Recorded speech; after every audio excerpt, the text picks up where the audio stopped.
Assalamualaikum warahmatullahi wabarakatuh. Mari klik subscribe di channel ini dan aktifkan tanda loncengnya untuk mendapatkan update pemberitahuan di video berikutnya.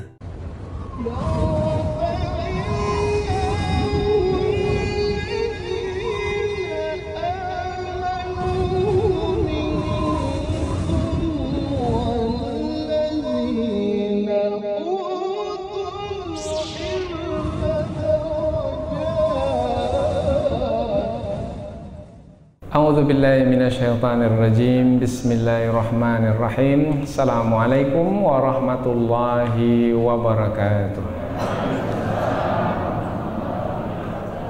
Alhamdulillahi rabbil alamin wa bihi nasta'inu ala umurid dunya waddin. Nasta'inuhu wa nastaghfiruh wa na'udzu billahi min syururi anfusina wa min sayyiati a'malina. فَمَنْ يَهْدِهِ اللَّهُ فَلَا مُضِلَّ لَهُ وَمَنْ يُضْلِلْ فَلَا هَادِيَ لَهُ أَشْهَدُ أَنْ لَا إِلَهَ إِلَّا اللَّهُ وَحْدَهُ لَا شَرِيكَ لَهُ وَأَشْهَدُ أَنَّ مُحَمَّدًا عَبْدُهُ وَرَسُولُهُ لَا نَبِيَّ بَعْدَهُ أَمَّا بَعْدُ. Kita bersyukur kepada Allah Subhanahu wa Ta'ala yang masih melimpahkan rahmat dan nikmat. Kita bersyukur dengan mengucapkan Alhamdulillahirabbil alamin. Tidak lupa pula bersalawat kepada Rasulullah dengan mengucapkan Allahumma salli ala sayyidina Muhammad wa ala ali sayyidina Muhammad. Dan bersalam kepada Rasulullah dengan mengucapkan Assalamu alayka ya Rasulullah. Alhamdulillah, kita dapat kembali meneruskan pengajian tafsir ayat-ayat suci Al-Quran yang insya Allah kita akan teruskan kepada ayat yang ke-185 dan 186 dari surah Ali Imran, yaitu dua ayat yang menerangkan tentang kematian dan balasan setelah kematian. Ayat yang menerangkan tentang kematian dan balasan setelah kematian sebenarnya adalah lanjutan dari ayat yang sebelumnya. Ayat yang sebelumnya telah kita terangkan bahwasanya ayat tersebut adalah menerangkan tentang hiburan kepada Rasulullah Sallallahu Alaihi Wasallam. Rasulullah sedih, kemudian Rasulullah dihibur. Kesedihan Rasulullah adalah karena Rasulullah didustakan oleh orang-orang kafir. Orang-orang kafir yang dimaksudkan adalah orang-orang munafik dari kalangan orang-orang Yahudi yang awalnya mau ikut berperang dalam perang Uhud. Tetapi dalam perjalanan 300 orang dari mereka pulang ke Madinah. Mereka tidak mau meneruskan peperangan, meneruskan pergi ke medan perang untuk berperang melawan kafir Quraisy karena mereka takut kepada kematian.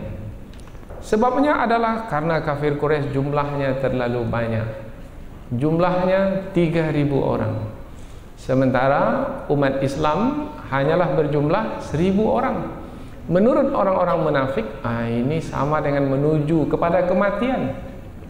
Maka mereka pun pulang kembali ke Madinah. Nah, inilah yang membuat Rasulullah menjadi sedih. Kemudian kesedihan Rasulullah adalah mereka juga melalui ayat yang sebelum ini mendustakan Rasulullah sebagai seorang Rasul. Padahal telah ditunjukkan kepada mereka bukti kerasulan Nabi Muhammad, yaitu melalui Al-Quran. Bahwasanya Al-Quran yang datang dari sisi Allah tidak mampu mereka mendatangkan yang seumpama dengan Al-Quran. Maka menunjukkan Al-Quran memang dari sisi Allah Subhanahu wa Ta'ala. Nah, Allah menghibur Rasulnya, wahai Rasulku, jangan kamu sedih. apabila kamu didustakan oleh orang-orang kafir itu, sebenarnya rasul-rasul sebelum ini pun juga telah didustakan. Jadi bukan kamu seorang yang didustakan, para rasul sebelummu pun juga didustakan. Mereka juga datang dengan mukjizat-mukjizat yang nyata. Mereka datang dengan kitab suci yang sempurna, tapi mereka juga didustakan. Maka apabila mereka didustakan dan kamu juga didustakan, itu adalah sunnatullah. Itu sudah menjadi ketetapan Allah dari dahulu hingga sekarang. Maka janganlah kamu bersedih hati. Itu ayat yang sebelum ini, tentang hiburan dari Allah kepada Rasulullah. Nah, ayat ini pun juga hiburan kepada Rasulullah. Apabila kamu didustakan, wahai Rasulku, kamu didustakan di dunia ini, tapi nanti ketika di akhirat kamu tidak akan didustakan lagi. Mereka akan membenarkan apa yang kamu sampaikan. Kemudian, dunia ini tidak lama, wahai Rasulku. Sampai masanya setiap yang bernyawa di dunia ini akan merasakan kematian. Hidup di dunia ini akan berakhir dengan kematian. Kemudian setelah kematian akan menerima balasan. Dan balasan yang akan diterima setelah kematian adalah balasan yang sempurna. Nah, apabila hidup di dunia ini akan diakhiri dengan kematian, kemudian akan mendapatkan balasan yang sempurna, maka sepatutnya kamu, wahai Rasulku, janganlah melihat apa yang kamu jalani di dunia ini, tetapi lihatlah apa yang akan kamu jalani nanti setelah kematian, karena balasannya adalah sempurna. Jadi janganlah membuatmu sedih dengan kehidupan yang sementara, yang tidak seberapa ini, karena setelah kematian nanti kamu akan mendapatkan balasan yang sempurna. Jadi kalau nampak yang sempurna, kemudian yang sempurna itu akan didapatkan dan pasti akan didapatkan. Karena apabila Allah berjanji bahwasanya balasan yang sempurna itu akan diberikan, maka janji Allah adalah pasti dan Allah tidak akan mengingkari janjinya. Dan apabila yang akan didapatkan di akhirat adalah pasti dan sifatnya sempurna, maka apalah maknanya dengan kehidupan dunia yang tak seberapa? Perumpamaannya adalah, kalau kita dalam hitung-hitungan angka, umpamanya kita akan dapatkan 100 juta umpamanya, kemudian hilanglah dari kita 1 juta. Apa makna 1 juta berbanding dengan 100 juta yang akan kita dapatkan? Apakah kita sedih dengan kehilangan 1 juta kemudian dapat 100 juta? Nah, itu baru hitungan angka-angka. Tetapi yang dibahaskan di dalam ayat ini, hitungannya bukan hitungan angka-angka. Itu baru dunia dengan dunia. Ini adalah dunia dengan akhirat. Yang akan luput darimu dunia yang tidak seberapa, tetapi yang akan kamu dapatkan adalah akhirat yang sempurna dan abadi untuk selama-lamanya. Maka apabila kamu akan mendapatkan balasan yang sempurna di akhirat, maka tidak ada alasan bagimu, wahai Rasulku, untuk sedih. Nah, inilah dia kedudukan ayat.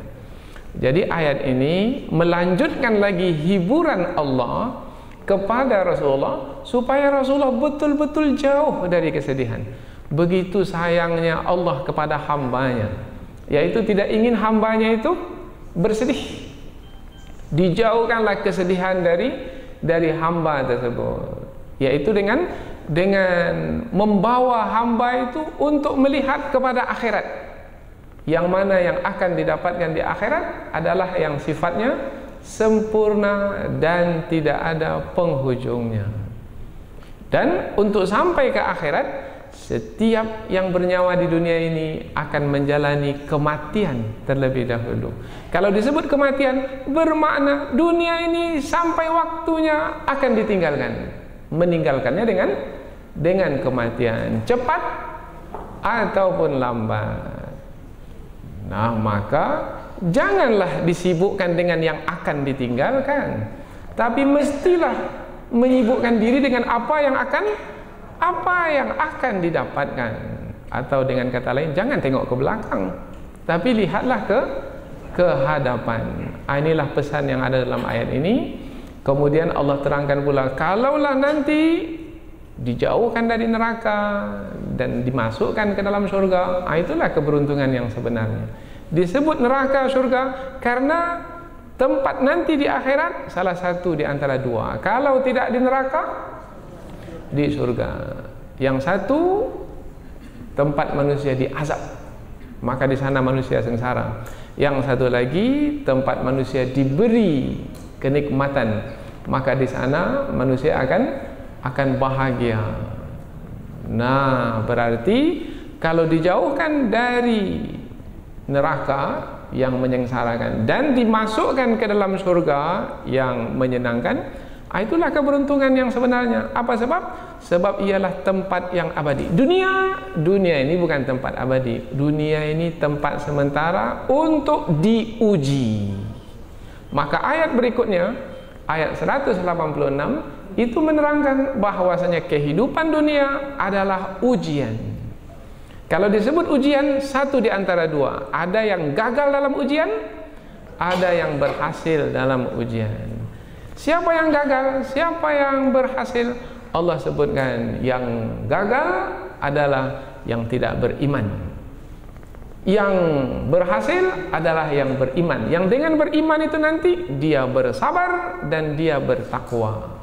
Dengan sabar dan takwa maka akan berhasillah dalam ujian. Dan itulah sepatutnya yang dijadikan keutamaan di dalam hidup, yaitu bersabar dan bertakwa. Jadikan keutamaan. Makan, minum itu bukan keutamaan sebenarnya.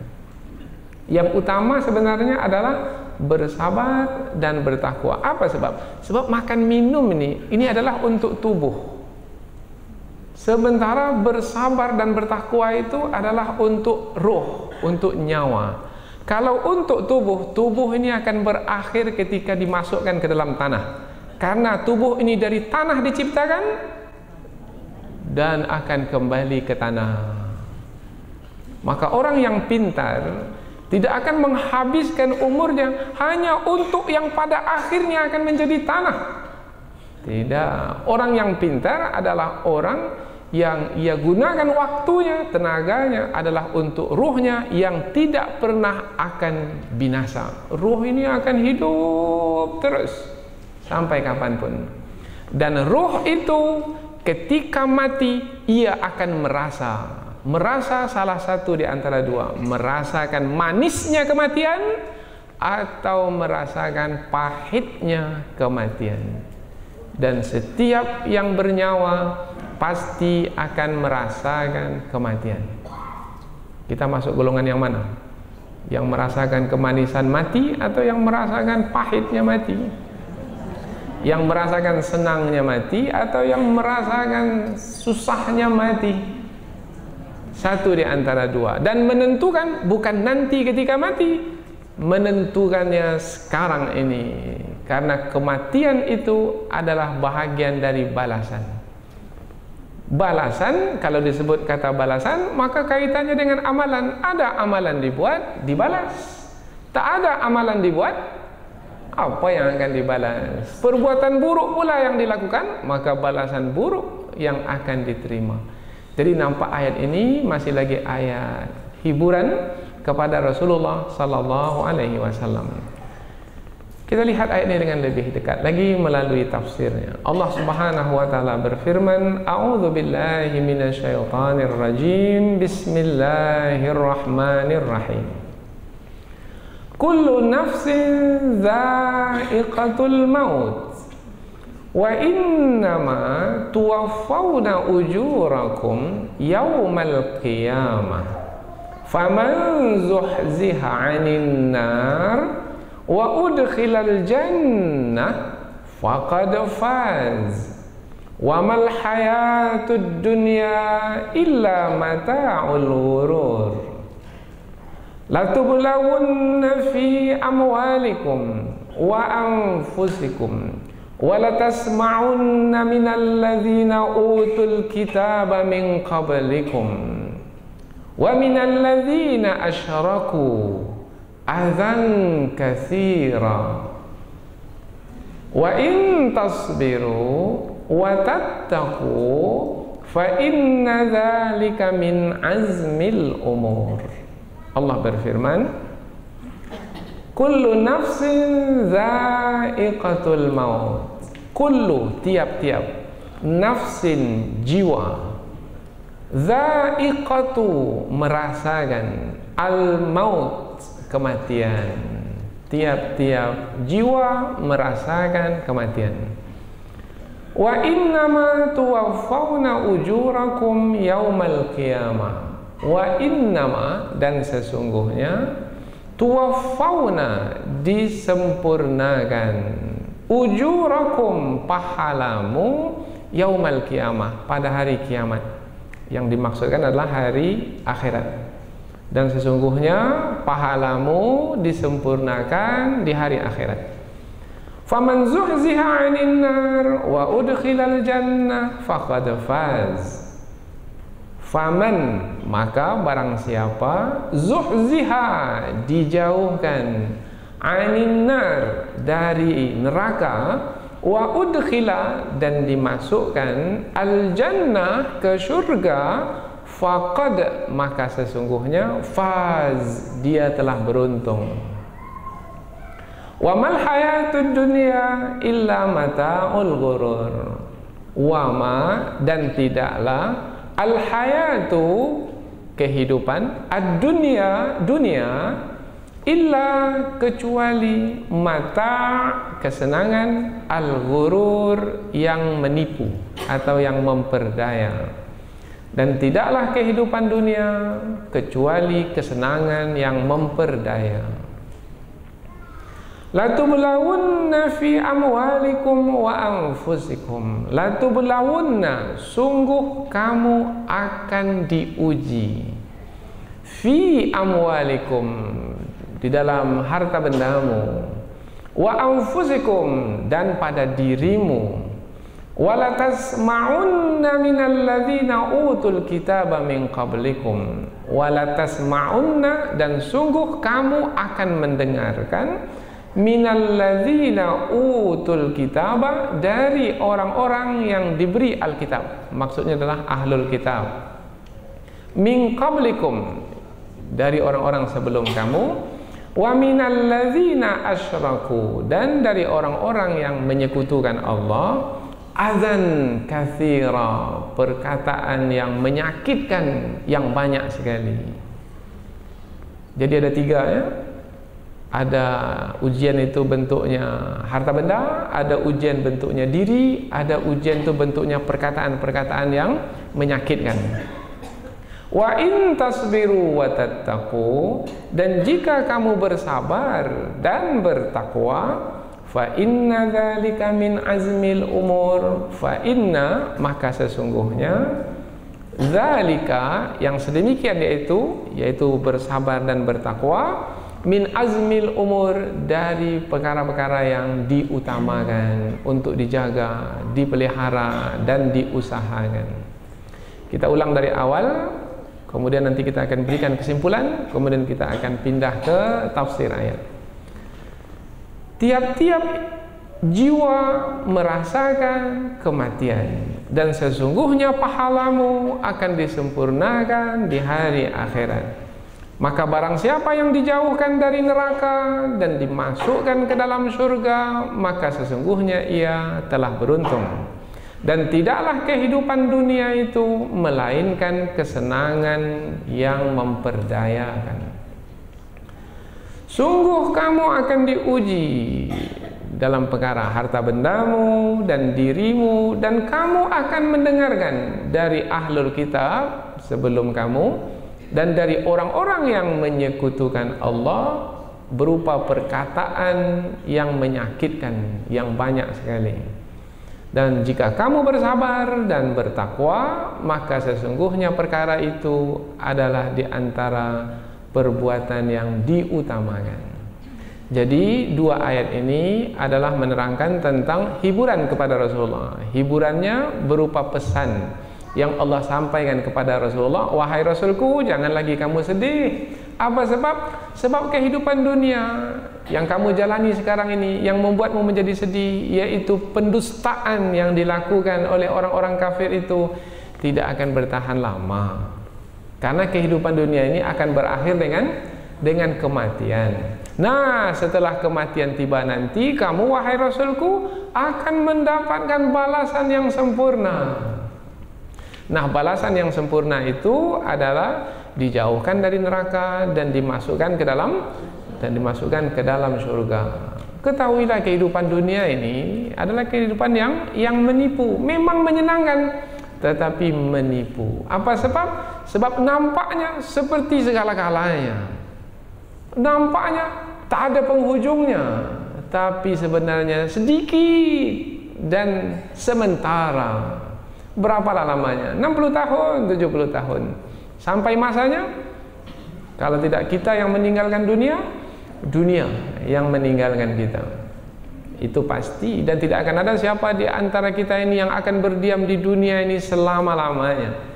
Sampai masanya akan meninggalkan dunia. Nah, kalau dunia yang menipu itu berhasil menipu kita, maka pastilah akan menjalani balasan buruk untuk selama-lamanya. Tetapi apabila melihat ke hadapan, yaitu balasan yang tidak terhingga nantinya di akhirat, kemudian dapat melihat dunia itu sebagai dunia yang menipu, kemudian tidak terpedaya, nah itulah dia keberuntungan yang sebenarnya. Dunia itu dibuat seperti itu oleh Allah. Ia adalah sebagai ujian. Kalau disebut sebagai ujian, maka pastikanlah kamu wahai Rasulku berhasil dalam ujian. Supaya kamu berhasil dalam ujian, maka bersabarlah kamu wahai Rasulku. Ketika kamu didustakan, bersabar. Ketika kamu didustakan, tetap bertakwa. Peganglah dengan bersabar dan bertakwa, dengan senantiasa bersabar dan bertakwa, maka insya Allah kamu akan mendapatkan balasan yang sempurna. Ketika itu tidak ada lagi kesedihan. Ketika itu kebahagiaan sepenuhnya. Nah, jadi Rasulullah pun dengan dua ayat ini langsung melihat ke akhirat. Apabila sudah melihat ke akhirat, maka dunia sudah tidak ada lagi maknanya. Maka ketika itu hilanglah kesedihan. La khaufun alaihim wala hum yahzanun. Orang-orang yang beriman kepada Allah, meyakini betul janji-janji Allah yang akan didapatkan di hari akhirat, maka tak nampak lagi kesusahan dunia itu sebagai yang menyedihkan. Sepenuhnya adalah kegembiraan. Nah, apabila kita mengikuti pengajian tentang kesedihan, yaitu di kuliah subuh kita setiap hari Ahad, maka kita mengetahui bahwasanya Allah Subhanahu wa taala menguji dengan kesedihan untuk kita tidak terus bersedih. Menguji kita dengan kesedihan supaya kita mengetahui bahwasanya kesedihan adalah salah satu jalan untuk mendapatkan kegembiraan. Akhirnya kita bukan sengsara dengan kesedihan, tetapi kita akan menikmati kesedihan. Wah, sampai ke tahap menikmati kesedihan. Ketika diuji dengan kemiskinan, oh nikmatnya kemiskinan ini. Ya Allah, hidupkanlah aku dalam keadaan miskin, matikanlah aku dalam keadaan miskin, dan bangkitkanlah aku bersama hamba-hambamu yang miskin. Karena menikmati kemiskinan, semakin tenggelam dalam kemiskinan, semakin merasakan manisnya kebersamaan dengan Allah Subhanahu wa taala. Sebab orang yang miskin akan terasa ketergantungannya dengan Allah Subhanahu wa taala. Tapi ini hanya akan dirasakan oleh orang yang punya lidah untuk merasakan manisnya kemiskinan. Lidah yang dimasukkan bukan lidah yang di mulut, tapi yang dimasukkan adalah yang di hati. Nah, yang merasakan manisnya makanan dan minuman, lidah yang di mulut. Yang merasakan manisnya kesedihan adalah iman yang ada dalam hati. Kita lihat saudara kita di Palestina. Mereka dianiaya, ditindas, rumah mereka dihancurkan, ahli keluarga mereka dibunuh, mereka dipenjara. Tapi tidak sedikit pun mereka mengeluh, karena mereka sudah sampai ke tahap menikmati kesedihan. Bahkan apabila kita tanyakan kepadanya, masih juga mau di Palestina? Oh ya, mengapa tidak? Karena surga itu sejengkal saja di hadapan kami. Andaikan musuh membunuh kami, maka langsung kami dapat masuk ke dalam surga. Sudah nampak surga di hadapan, karena matanya tidak lagi memandang dunia, tetapi sudah jauh memandang ke akhirat sana. Ini orang yang sudah sampai ke tahap menikmati kesedihan. Akankah kita mendapatnya pula? Tergantung kepada diri kita sendiri. Ada iman di dalam dada, maka semua ujian hidup akan terasa nikmat. Tidak ada iman dalam dada, yang nikmat pun tidak akan dinikmati. Sengsara. Tak ada uang, sengsara. Ada uang pun sengsara juga. Ada uang, sengsara. Terfikirkan uang tersebut, susut saja, sedikit saja susut, dah sengsara. Bertambah lagi sengsara, yaitu dia akan menghitungnya, dan habis umurnya untuk menghitungnya. Semakin banyak harta, semakin banyak waktu yang kita perlukan untuk menghitungnya. Akhirnya kita menjadi hamba bagi harta benda itu. Kita yang diaturnya, bukan kita yang mengatur harta benda. Harta benda yang mengatur kita. Di saat kita berhasil diatur oleh harta benda, maka jadilah kita korban dari harta benda tersebut. Maka kalau sudah jadi korban, sengsara. Maka dengan membangunkan keimanan di dalam hati, insya Allah kita akan dapat menikmati hidup ini. Kaya menikmati hidup, miskin pun menikmati hidup, sehat menikmati hidup, sakit pun menikmati hidup, dipuji menikmati hidup, dihina pun menikmati hidup, insya Allah. Kita lihat ayat ini dengan lebih terperinci lagi.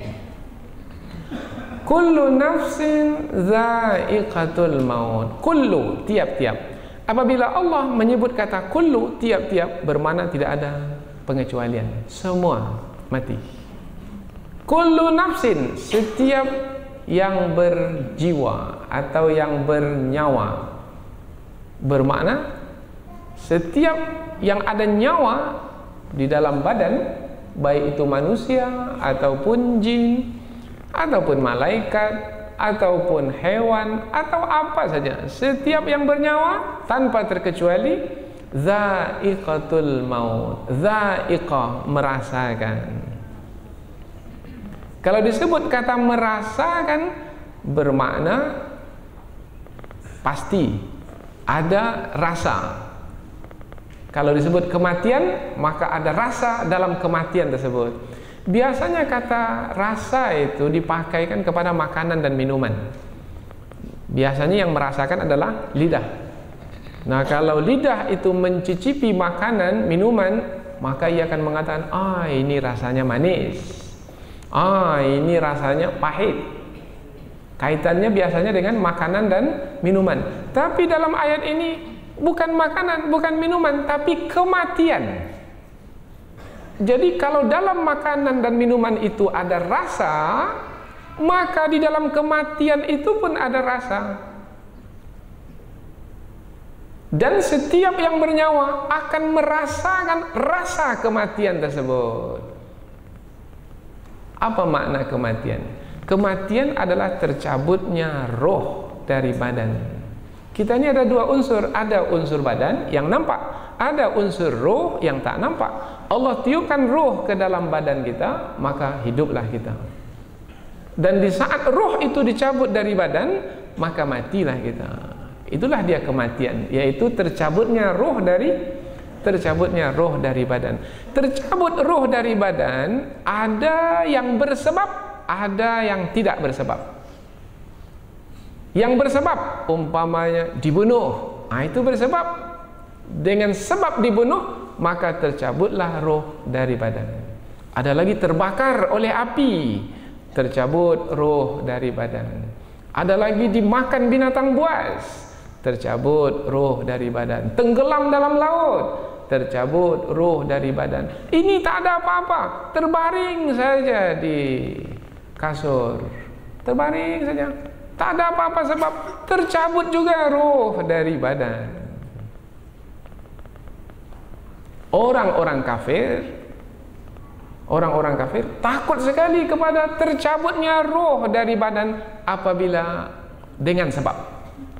Dengan sebab umpamanya pergi ke medan perang nanti dibunuh, itu kan dengan sebab dibunuh. Tak mau. Maka menurut pendapat mereka pulang ke rumah sajalah. Dan mereka menyangka apabila pulang ke rumah maka mereka menambah umur. Tidak. Karena sebenarnya kematian, tercabutnya roh dari badan dengan sebab ataupun tanpa sebab. Dan yang membuat kematian itu ada rasa di dalamnya bukan sebab atau tanpa sebab itu.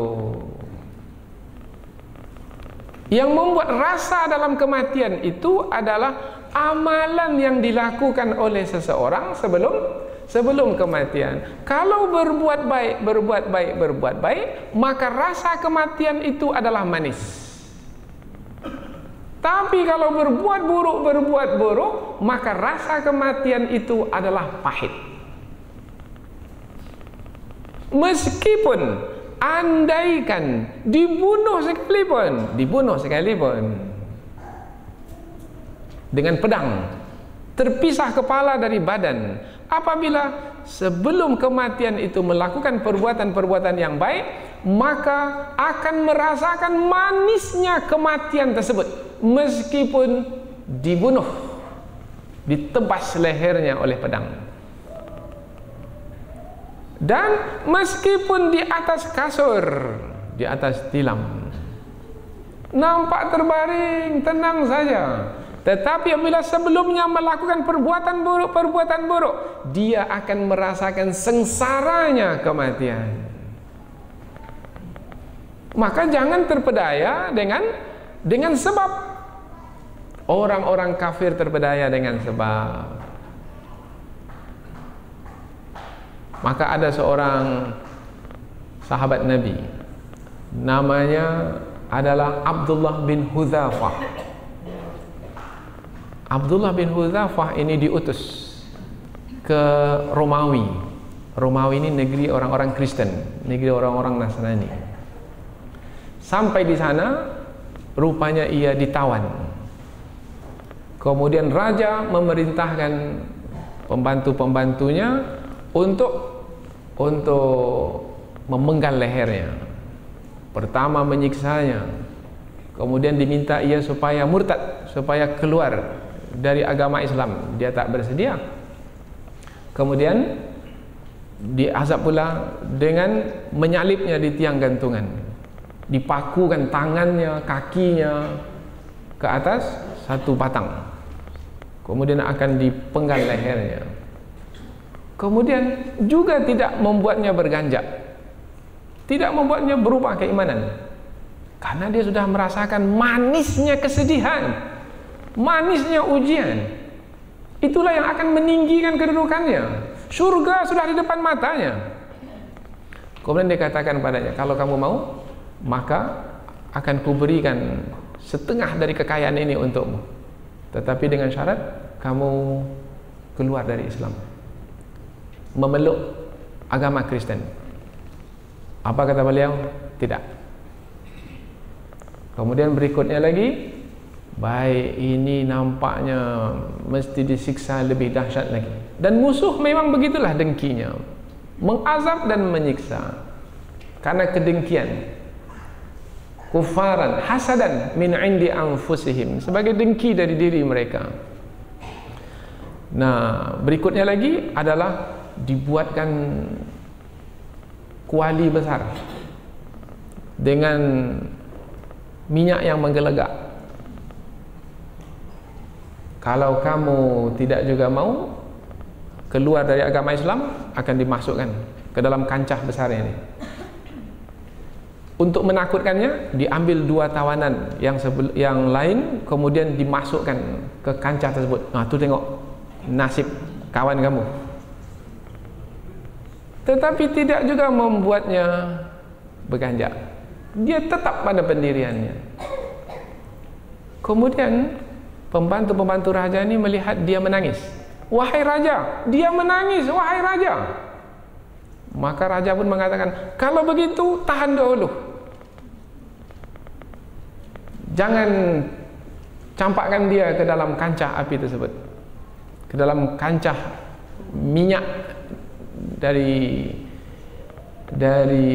minyak yang menggelegak karena dinyalakan api di bawahnya. Kemudian ditanya dia, mengapa kamu menangis? Maka Abdullah bin Hudzafah ini disebutkan dalam kitab Syiar A'lamin Nubala. Maka Abdullah ini menjawab, wahai raja, saya menangis ini, andaikan saya punya nyawa sebanyak bilangan rambut yang ada di kepala saya.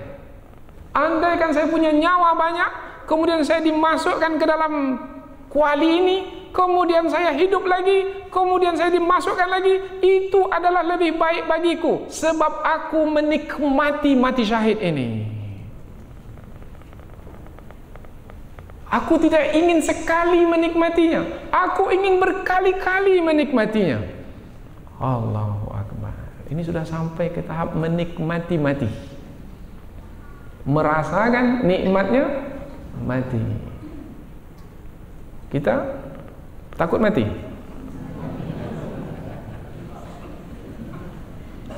Ini mencari mati. Kemudian raja pun, wah ini tak bisa nampaknya ini, untuk menggoyangkan imannya. Kemudian akhirnya raja memberikan penyelesaian yang lain, yaitu bagaimana? Kamu saya lepaskan,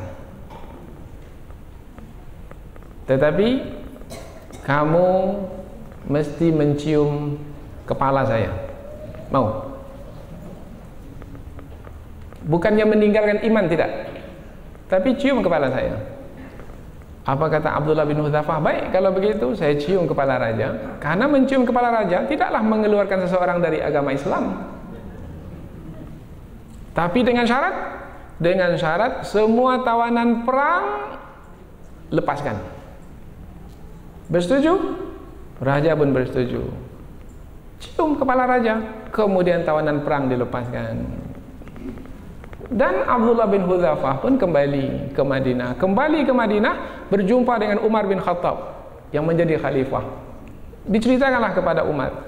Kemudian Umar pun tersenyum. Kamu ini wahai Hudzafah yang diselamatkan oleh Allah Subhanahu wa taala. Maka Umar pun mengatakan, wahai sahabat-sahabatku sekalian, adalah wajib bagimu untuk mencium kepala Abdullah bin Hudzafah ini.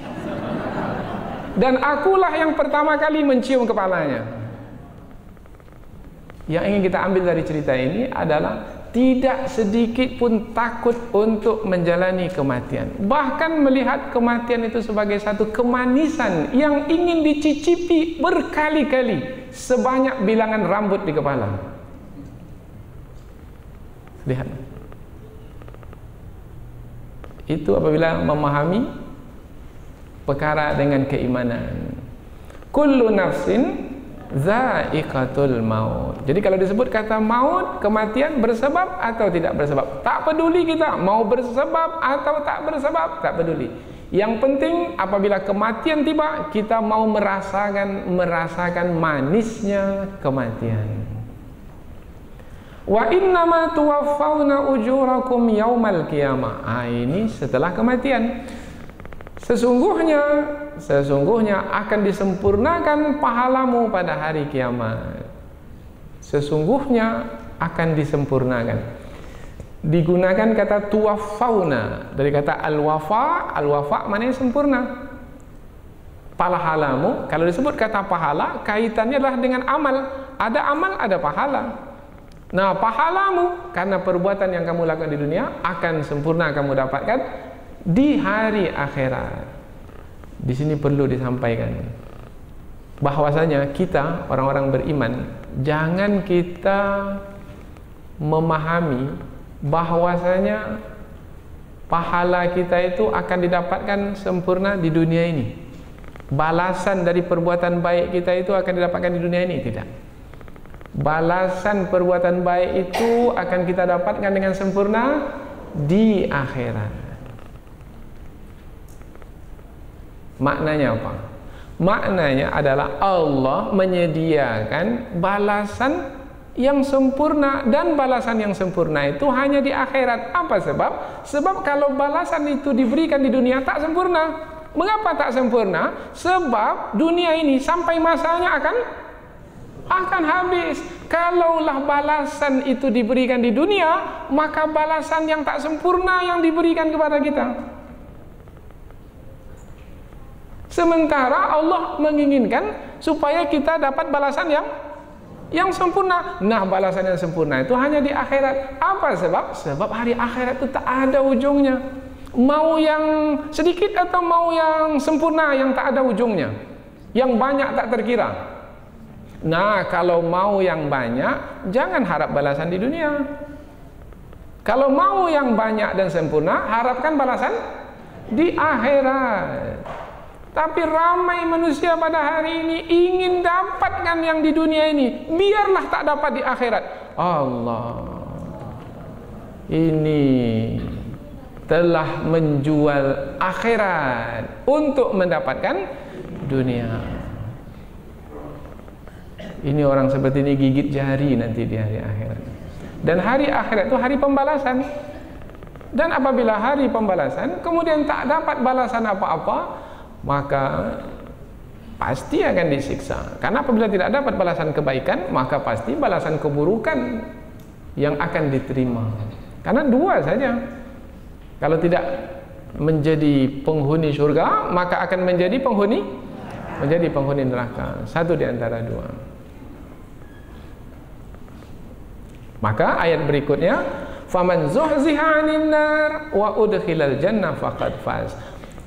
Maka barang siapa yang dijauhkan dari neraka dan dimasukkan ke surga, maka sesungguhnya dia telah beruntung. Barang siapa yang dijauhkan dari neraka dan dimasukkan ke dalam surga, tidak pula disebut dijauhkan dari neraka dan didekatkan ke surga. Enggak, karena kata dijauhkan ini lawannya adalah didekatkan. Sebenarnya bukannya surga dan neraka itu berada di dua tempat, kemudian di antaranya itu ada jarak. Tidak. Apa sebab? Sebabnya kita sebelum masuk ke surga, kita akan meniti titian. Yang titian itu lebih halus dari rambut dibelah dan lebih tajam dari mata pedang. Dan titian tersebut dibentangkan di atas mulut neraka. Kalau tidak berhasil meniti titian tersebut, maka neraka sudah menyambut di bawahnya. Lalu apa makna ayat ini? Faman zuhziha 'anil nar. Barang siapa yang dijauhkan dari neraka. Maknanya dijauhkan dari jatuh ke neraka. Sebenarnya kata zuhziha bukan dijauhkan. Sebenarnya kata zuhziha itu ditarik. Ada tarik menarik. Kalau api menyala di bawah, maka dia menarik orang yang berada di atas titian itu. Dia tarik. Apabila orang yang meniti titian tersebut telah melakukan pelanggaran, kemaksiatan ketika di dunia, yang meniti titian itu adalah orang yang berdosa, maka neraka itu akan menariknya ke bawah. Maka masuklah dia dalam neraka. Jadi ada yang menarik bawah, ada. Sama seperti gravitas bumi ini. Kita ini kan ditarik oleh bumi sekarang ini.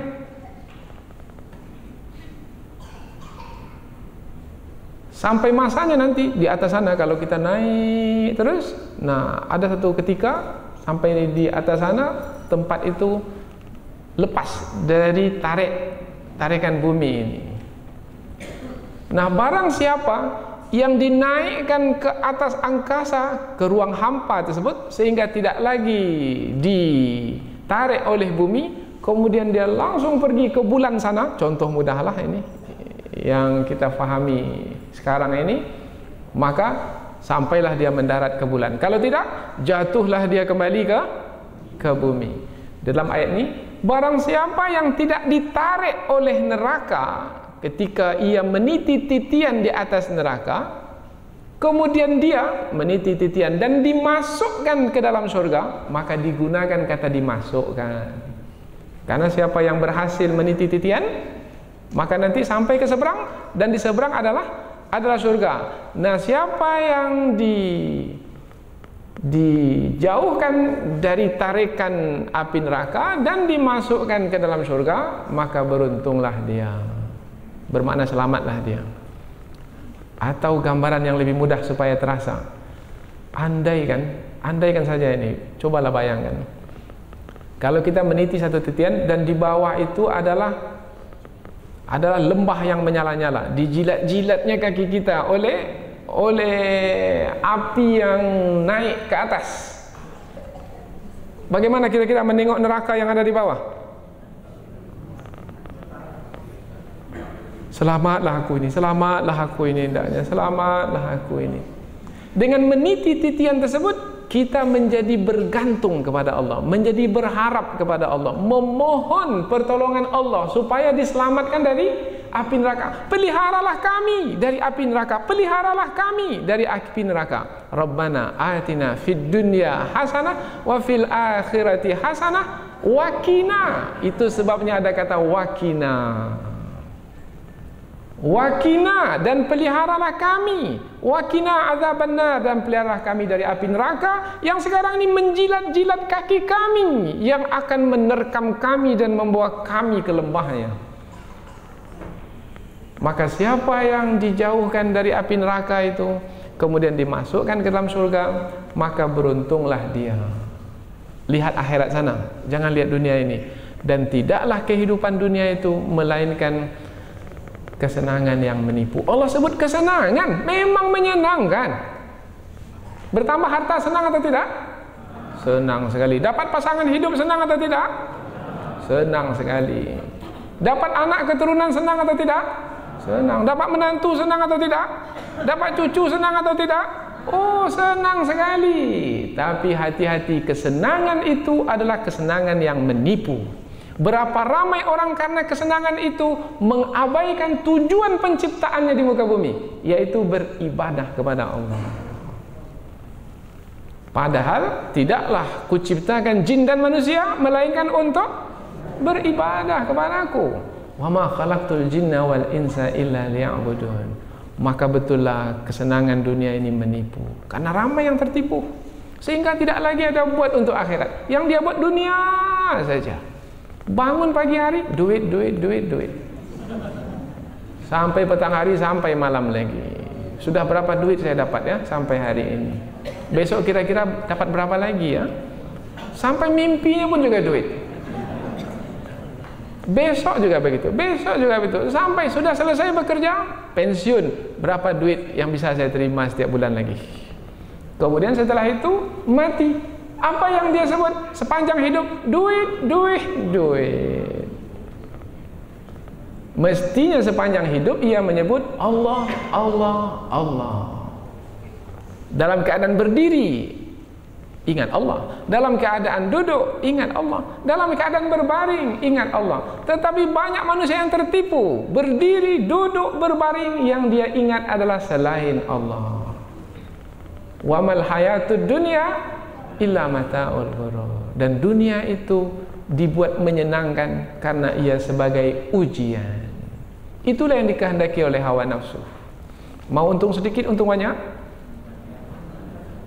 Untung banyak. Mau untung atau mau rugi? Mau untung. Itulah kesenangan hidup dunia. Itu yang dikehendaki oleh hawa nafsu.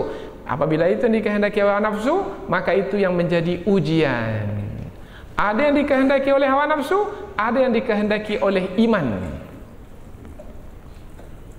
Mau untung banyak atau untung sedikit? Untung banyak. Itu dikehendaki oleh hawa nafsu. Tapi kalau untung banyak dengan cara yang haram, haram-haram lah. Yang penting dapat untung banyak.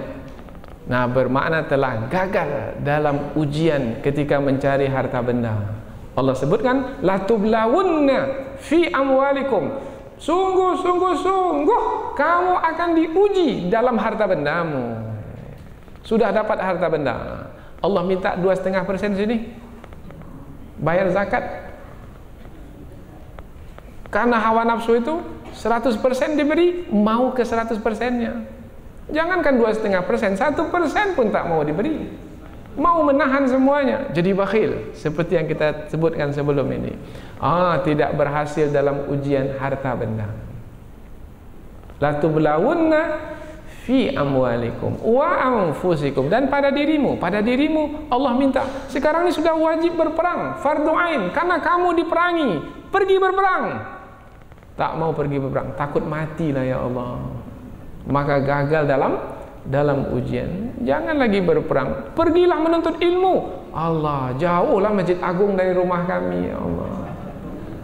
Malam-malam ini dinginlah, sejuklah, sakit rematik kami nanti ini. Kami ini dah tua-tua, kami mau di rumah sajalah. Diuji pada diri kita, badan kita ini. Ia juga sebagai ujian. Kemudian juga sebagai ujian, wala tasma'unna minal ladzina utul kitaba min qablikum wa minal ladzina asyraku adzan katsira. Perkataan-perkataan yang menyakitkan dari orang-orang Yahudi. Orang-orang Yahudi mengatakan Muhammad itu adalah pembohong, Muhammad itu adalah orang yang gila, dan lain sebagainya. Perkataan yang menyakitkan. Padahal Rasulullah seorang Rasul yang menyampaikan kebenaran. Nah, orang-orang beriman juga demikian. Orang-orang beriman akan dilontarkan kepada mereka perkataan-perkataan yang memedihkan hati kita. Nah, inilah dia orang-orang beriman. Ini orang-orang yang sudah kecanduan belajar ini. Kecanduan belajar pula katanya. Setiap malam belajar, tidak bosan-bosan belajar lah. Ini orang yang telah candu belajar ini. Ini orang yang telah ditipu oleh agamanya sendiri. Sehingga semestinya mencari rezeki, dia malah tinggalkan mencari rezeki. Semestinya bisa dia dapat uang banyak, tapi dia pula tak mau. Karena mau mencari yang halal-halal saja. Kalau macam tu, tak akan mungkin kaya dia itu. Lurus-lurus tabung macam tu, tak akan mungkin dia jadi orang kaya raya. Maka perkataan-perkataan menyakitkan akan diterima. Allah, kita hidup di dunia ini sekali ini saja, marilah kita nikmati hidup ini. Mari kita umpamanya enjoy lah sikit. Bahasa bukan bahasa kita lagi, dah bahasa. Sudahlah, janganlah berat-beratkan badan, dan seterusnya. Hati-hati, kamu akan mendengarkan perkataan-perkataan yang menyakitkan, memedihkan. Berikutnya lagi, wa in tasbiru wa tattaqu, jika kamu mau bersabar maknanya menahan diri untuk tetap dalam ketaatan. Jangan sekali-kali berubah dalam perkara harta benda, perkara diri, atau mendengarkan perkataan yang menyakitkan. Jangan berubah, tetap dalam ketaatan. Itu maknanya sabar. Dan bertakwa maknanya jadikan dinding yang bisa menghalang antara diri kita dengan murka Allah. Jangan sampai terkena muka Allah, jangan sampai dimurkai oleh Allah. Bagaimana caranya? Setiap perintah Allah ikuti, setiap larangan Allah jauhi. Jangan sekali-kali mengikuti kehendak hawa nafsu yang bertentangan dengan kehendak Allah. Mau menjaga kesabaran dan ketakwaan, itulah dia yang diutamakan di dalam hidup ini, dan itulah yang akan membawa kepada keberhasilan dalam ujian, dan nanti akan mendapatkan balasannya, dan sempurna balasannya di hari akhirat kelak. Dijauhkan dari neraka, dimasukkan ke dalam surga, dan itulah dia keberuntungan yang sebenarnya. Mudah-mudahan dua ayat yang kita pelajari ini ada manfaatnya insyaallah. Subhanakallahumma wa bihamdika asyhadu an la ilaha illa anta wa astaghfiruka wa atubu ilaihi. Wassalamualaikum warahmatullahi wabarakatuh. No.